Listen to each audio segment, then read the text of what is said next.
नमस्कार, ये आकाशवाणी चंडीगढ़ है। अब आप प्रतीका से प्रादेशिक समाचार सुनिए। पहले इस बुलेटिन के मुख्य समाचार। चंडीगढ़ सहित 8 राज्यों व केंद्र शासित प्रदेशों की 57 लोकसभा सीटों के लिए 7वें और अंतिम चरण का मतदान कल होगा। केंद्र शासित प्रदेश चंडीगढ़ में मतदान के लिए 614 बूथ बनाए गए। हरियाणा में 4 जून को मतगणना के लिए सभी तैयारियां मुकम्मल। मुख्य निर्वाचन अधिकारी अनुराग अग्रवाल ने कहा कि 10 लोकसभा सीटों तथा करनाल विधानसभा उपचुनाव के लिए 44 स्थानों पर मतगणना केंद्र बनाए गए। पंजाब एवं हरियाणा उच्च न्यायालय ने हरियाणा में सरकारी नौकरियों में सामाजिक आर्थिक आधार पर दिए जाने वाले आरक्षण को असंवैधानिक करार दिया और कैथल से रामपुर व अग्रोहा के लिए 3 नई बसें चलाई जाएंगी। अब समाचार विस्तार से। 8 राज्यों और केंद्र शासित प्रदेशों की 57 लोकसभा सीटों के लिए 7वें और अंतिम चरण का मतदान कल होगा। इस चरण में हिमाचल प्रदेश की 4 और चंडीगढ़ की 1 सीट के लिए भी मतदान होगा। मतदान कल सुबह 7 बजे शुरू होगा। प्रधानमंत्री और भारतीय जनता पार्टी के वरिष्ठ नेता नरेंद्र मोदी और केंद्रीय मंत्री व बीजेपी नेता अनुराग ठाकुर तथा कांग्रेस नेता मनीष तिवारी और बीजेपी नेता संजय टंडन सहित कई प्रमुख नेताओं का राजनीतिक भविष्य कल ईवीएम में बंद हो जाएगा। केंद्र शासित प्रदेश चंडीगढ़ में कल चंडीगढ़ लोकसभा सीट के लिए मतदान हेतु 614 बूथ बनाए गए हैं। चंडीगढ़ के मुख्य निर्वाचन अधिकारी डॉ विजय नामदेव राव जादे ने कहा कि चंडीगढ़ में 55 आदर्श बूथ भी बनाए गए हैं। इसके अलावा दिव्यांगों द्वारा संचालित 5 बूथ बनाए गए हैं। उन्होंने कहा कि मतदाताओं को मतदान के लिए आकर्षित करने हेतु पिंक बूथ भी बनाए गए हैं, जहां सारा संचालन महिला कर्मचारियों द्वारा किया जाएगा। डॉ विजय एन जादे ने बताया कि अत्यधिक गर्मी को देखते हुए निर्वाचन आयोग के निर्देशानुसार मतदान केंद्रों पर पानी, पंखे और कूलर आदि का प्रबंध भी किया गया है। मतदान केंद्रों पर किए गए प्रबंधों को लेकर जिला निर्वाचन अधिकारी विनय प्रताप सिंह ने बताया, मतदान केंद्र पे काफी सारी सुविधा दी हुई हैं, जिसमें हमारे वहां पर proper shades, water, medical facility, हमारे वॉलंटियर्स भी रहेंगे एनएसएस के, जो किसी तरह से वोटर्स हैं जिनको किसी तरह की मदद की आवश्यकता है तो वहां पर वॉलंटियर्स के माध्यम से मदद भी पहुंचाई जाएगी। चंडीगढ़ लोकसभा सीट पर कल 6,59,805 मतदाता अपने मताधिकार का प्रयोग कर चुनाव लड़ रहे 19 उम्मीदवारों के भाग्य का फैसला करेंगे। चुनाव के लिए चंडीगढ़ की स्टेट आइकॉन समायरा संधू ने युवाओं से मतदान में बढ़-चढ़ कर भाग लेने की अपील की। 6,70,000 के सारे लोग वहां पे आने चाहिए, वोट करना चाहिए। हमारा वोटर काउंट सबसे मैक्सिमम होना चाहिए। मैं भी उस दिन आप लोगों के साथ वोट कास्ट करूंगी और इस जश्न का सबको अधिकार है और इस जश्न को मनाना चाहिए, वोट करना चाहिए। पहली बार जो वोट डालना, जब आप 18 साल के होते हो और पहली बार जो वोट डालना, वो एक फीलिंग ही अलग है। आई थिंक वो 18,000 के 18,000 और आप देखिए 18 साल के 18,000 वोटर्स, वाओ, मजा आ गया। उन सबको वोट करना चाहिए। आई नो कि गर्मी बहुत ज्यादा है और ये दिक्कत का सामना करना पड़ रहा है सबको, लेकिन हमारे डिपार्टमेंट ने बहुत अच्छा इंतजाम किया हुआ है। वाटर कूलर्स और कूलर्स, शेड सब है, टॉयलेट्स, बैठने की जगह और काफी सारे कर्मचारी वहां पे प्रेजेंट रहेंगे आप लोगों को असिस्ट करने के लिए। एक ऐप भी बनाई हुई है, क्यू ऐप, जिसमें आपको वेटिंग टाइम भी मालूम पड़ता रहेगा, तो आपको ज्यादा लंबे क्यू में इंतजार नहीं करना पड़ेगा।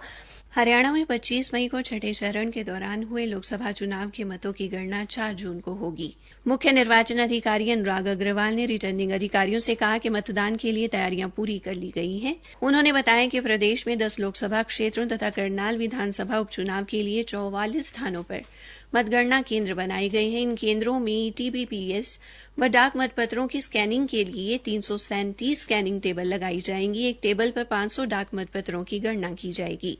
श्री अग्रवाल ने कहा कि सभी मतदान केंद्रों पर मतगणना हेतु पर्याप्त संख्या में अच्छे स्कैनर की व्यवस्था की जा रही है। हर 10 स्कैनर पर एक सहायक रिटर्निंग अधिकारी की नियुक्ति की गई है। इसके अलावा मतगणना के हर मेज पर अलग से सहायक रिटर्निंग अधिकारी भी नियुक्त रहेगा। मुख्य निर्वाचन अधिकारी ने कहा कि कल प्रदेश के जिला निर्वाचन अधिकारियों और सहायक जिला निर्वाचन अधिकारियों के साथ वीडियो कॉन्फ्रेंसिंग के माध्यम से बैठक कर लोकसभा चुनाव की मतगणना को लेकर की गई तैयारियों की समीक्षा भी की गई। जिला निर्वाचन अधिकारियों को सभी मतगणना केंद्रों पर उच्च गुणवत्ता वाली 100 मेगाबाइट पर सेकंड की कम से कम 2 लीज लाइन की व्यवस्था करने के निर्देश दिए गए हैं। उन्होंने कहा कि मतगणना ड्यूटी में लगे कर्मचारियों को दूसरा रैंडमाइजेशन व प्रशिक्षण मतगणना तिथि से 24 घंटे पहले पूरा किया जाएगा। मतगणना के लिए एक सहायक रिटर्निंग अधिकारी, एक गणना निरीक्षक पर्यवेक्षक, 2 गणना सहायक तथा 1 माइक्रो पर्यवेक्षक ड्यूटी पर रहेंगे। श्री अग्रवाल ने कहा कि ईवीएम जब स्ट्रांग रूम से मतगणना हॉल में ले जाई जाएंगी तो उनकी वीडियोग्राफी करवाई जाएगी और स्ट्रांग रूम से हॉल तक पूरी तरह बैरिकेडिंग की जाएगी। उम्मीदवार स्वयं और उसका चुनाव एजेंट इस प्रक्रिया को देख सकते हैं। प्रादेशिक समाचार आकाशवाणी चंडीगढ़ से प्रसारित किए जा रहे हैं। पंजाब व हरियाणा उच्च न्यायालय की संजीव प्रकाश शर्मा व सुदीप्ति शर्मा की खंडपीठ ने सरकारी नौकरियों में सामाजिक आर्थिक आधार पर दिए जाने वाले आरक्षण को असंवैधानिक करार दिया है। अधिवक्ता रविन्द्र ढुल ने बताया कि उच्च न्यायालय ने अनुच्छेद 14 के अनुसार सामाजिक आर्थिक आधार पर दिए गए 5 अंकों को असंवैधानिक बताया है। उच्च न्यायालय ने कहा कि अनुच्छेद 14 के अनुसार किसी भी व्यक्ति को दूसरे व्यक्ति के मुकाबले विशेष लाभ देते हुए समानता के अधिकार को खत्म नहीं किया जा सकता। अधिवक्ता ने बताया कि इससे हाल ही में की गई ग्रुप सी व डी की भर्ती प्रभावित होगी। हरियाणा विधानसभा के अध्यक्ष ज्ञानचंद गुप्ता ने बादशाहपुर विधानसभा के विधायक राकेश दौलताबाद के 25 मई को हुए निधन के बाद इस विधानसभा सीट को रिक्त घोषित कर दिया है। हरियाणा विधानसभा सचिवालय द्वारा इस आशय की अधिसूचना जारी की गई है। कैथल से रामपुर व अग्रोहा के लिए 3 नई बसें चलाई जाएंगी। आज कैथल में यातायात प्रबंधक वीरेंद्र पाल ने बताया कि हरियाणा रोडवेज कल कैथल से रामपुर के लिए और हिसार से अग्रोहा के लिए बस सेवा शुरू करने जा रहा है। रामपुर के लिए कैथल से 2 बसें चलाई जाएंगी जो चंडीगढ़ शिमला होते हुए रामपुर जाएंगी। इससे कैथल, पिहोवा, अंबाला, जीरकपुर, डेराबस्सी, चंडीगढ़, कालका, पिंजौर, परवाणू और शिमला के यात्रियों का समय बचेगा। उन्हें रामपुर जाने के लिए कई बसें नहीं बदलनी पड़ेंगी। पूर्व मुख्यमंत्री एवं करनाल लोकसभा सीट से भारतीय जनता पार्टी के प्रत्याशी मनोहर लाल ने दावा किया है कि बीजेपी हरियाणा में सभी 10 लोकसभा सीटें व करनाल विधानसभा का उपचुनाव जीतेगी। करनाल में एक पत्रकार वार्ता को संबोधित करते हुए श्री मनोहर लाल ने कहा कि प्रशासन को कुछ स्थानों से फर्जी मतदान की शिकायतें मिली हैं। यदि इनमें सच्चाई पाई जाती है तो निश्चित तौर पर कार्रवाई होगी। उन्होंने कहा कि कभी कभार प्रशासन में भी कुछ ऐसी चीजें हो जाती हैं जिनका मौके पर पता नहीं चलता, बाद में इनकी रिपोर्ट आती है। 6 जून के बाद इन शिकायतों का संज्ञान लिया जाएगा। प्रधानमंत्री नरेंद्र मोदी के ध्यान के लिए कन्याकुमारी जाने को लेकर राष्ट्रीय जनता दल के नेता मनोज झा के बयान पर उन्होंने कहा कि इसमें किसी भी नेता द्वारा व्यक्तिगत बयानबाजी का कोई कारण नहीं है। दिल्ली को पानी न देने पर उन्होंने कहा कि इसका जवाब वो पहले ही दे चुके हैं। प्रदेशाध्यक्ष बनने की दौड़ पर श्री मनोहर लाल ने कहा कि प्रदेशाध्यक्ष की नियुक्ति का निर्णय पार्टी स्वयं ले लेती है, इसलिए बीजेपी में कोई दौड़ नहीं होती।